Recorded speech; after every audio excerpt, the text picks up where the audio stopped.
안녕하세요, 옵트입니다. 오늘 방문한 곳은 양양에 위치한 남해처녀 횟집입니다. 속초와 강릉 사이에 위치해 있어서 강릉에서의 일정 후 속초로 혹은 그 반대 일정 사이에 들리기 좋은 집인데요.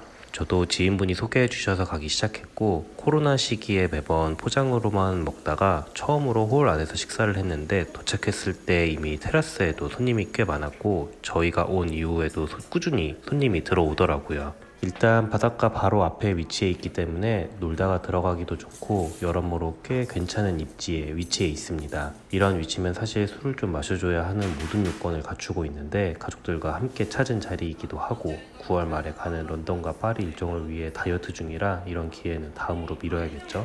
저희도 강릉의 아르떼 뮤지엄에 다녀오고 속초에 위치한 숙소로 돌아가는 길에 들려 저녁을 먹게 되었습니다. 이날은 아버지께서 기분이 좋으셨는지 장기간 해외로 여행을 떠나시거나 하실 때 하루에 여독을 풀어내기 위해 저녁 식사 때마다 드셨다는 맥살을 직접 제주에 나눠주셨는데요.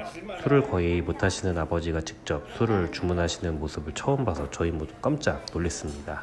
남해처녀 횟집에서는 도다리나 자연산 광어도 판매하지만 메인인 잡어모듬회를 먹으러 갑니다. 재미난 사실은 작은 항에서 잡히는 게 아니라면 관광, 휴양으로 유명한 강원도나 부산 근처에서는 좋은 생선을 만나기란 이제는 거의 불가능합니다. 우리가 알만한 생선들은 대부분 이미 중상급 이상부터는 대부분 일본과 서울로 가게 되고, 오랜 거래처를 갖고 있거나 직접 가업을 어업으로 하고 있는 집이 아니라면 서울에서 먹는 것보다 못한 회들을 먹게 되는 경우가 더 많아 차라리 그런 곳들에서는 해산물을 먹는 것이 더 나을 때가 많습니다. 물론 바다 근처에서 먹는 분위기를 도시에서 따라가긴 어렵겠지만 점차 좋은 곳들도 많이 없어지고 있어 요즘에 강원도를 와도 회를 먹게 되면 늘 가는 곳만 가게 되는 것 같습니다. 저희는 잡어모듬 대사이즈를 2개 주문했고, 회 이외에도 영상 안에 담긴 것들은 모두 메뉴에 포함되어 있는 구성입니다.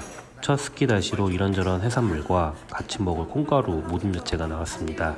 안 그래도 한치를 따로 주문하고 싶었는데 요즘 구하기가 너무 어려워 따로 판매하시지는 않고 이렇게 오징어로 회와 찜을 조금씩 해서 내주신다고 하더라고요. 대합 넣은 조개국도 먹을 수 있게 해주는데 친구들과 함께였다면 이미 여기서 소주 몇 병을 마셨을지 상상이 가지를 않네요. 먹다 보면 회도 금방 같이 준비해 주시고 이후 어죽과 매운탕은 먹는 속도를 보고 준비해 주시거나 물어봐 주시니 천천히 즐기시면 됩니다. 보통 이런 잡어회들은 사이즈가 작은 생선들이 대부분이라 질기거나 비린 것들은 잘 없습니다. 생선 종류는 무엇인지 딱히 설명을 안 해주시니 궁금하신 분들은 여쭤보면 될 것 같은데, 가회는 일단 필렛을 하시미로 자른 거고, 가운데는 지느러미나 꼬들살들을 따로 조금씩 모아서 섞어서 쌈으로 먹거나 간장, 초장 찍어서 먹으면 됩니다. 그리고 원래 막회는 한 점이 아닌 여러 점을 같이 먹어야 씹는 맛도 좀 있고 고소하기도 합니다. 개인적으로 바로잡아 나오는 회를 잘 안 먹는 이유가 회의 온도감 때문인데요.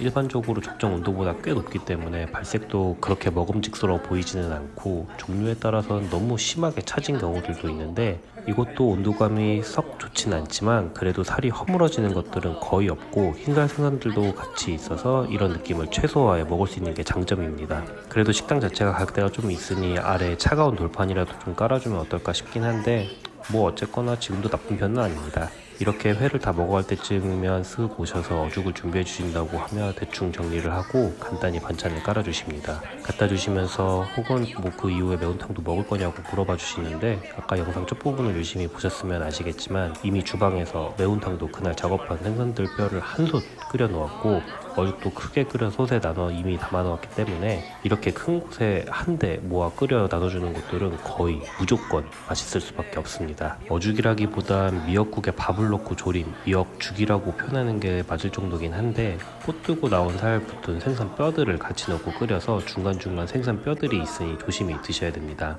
간이 심심한 편이고 다른 게 들어가 있는 그런 스타일은 아니라서 앞에 해산물을 먹을 때 기름장을 달라고 하면 참기름에 소금을 넣어 주시는데, 그걸 잘 뒀다가 어죽을 먹을 때 위에 슬며시 한두 숟갈 뿌리는 것도 나쁘지 않을 것 같습니다. 저희는 대대로 매운탕보단 지리를 즐기는 스타일이긴 한데 그래도 왔으니 안 먹어볼 수는 없죠. 이러한 맛집의 매운탕은 또 좀 다르긴 합니다. 우선 그냥 짜고 맵고 혀가 얼얼한 그런 스타일이 아니라 국물 자체가 맑은 맛이고 오랜 시간을 계속 끓여 질감이나 맛의 깊이도 꽤 있어서 먹고 난 후에도 혀가 피로하거나 속이 더부룩하지 않습니다. 그래서인지 배가 안 불렀으면 더 먹었을 것 같은데 밥보단 소면이 좀 더 생각나는 매운탕이기도 했습니다. 앞서 이야기한 것처럼 강원도에 와도 요즘 회 먹을 곳이 별로 없고 소고기도 한 끼 이상은 힘들고 오히려 막국수와 두부, 감자 위주로 하는 집들이 인기가 많은 와중에 이렇게 생각나는 횟집이 있다는 건 좋은 일인 것 같습니다.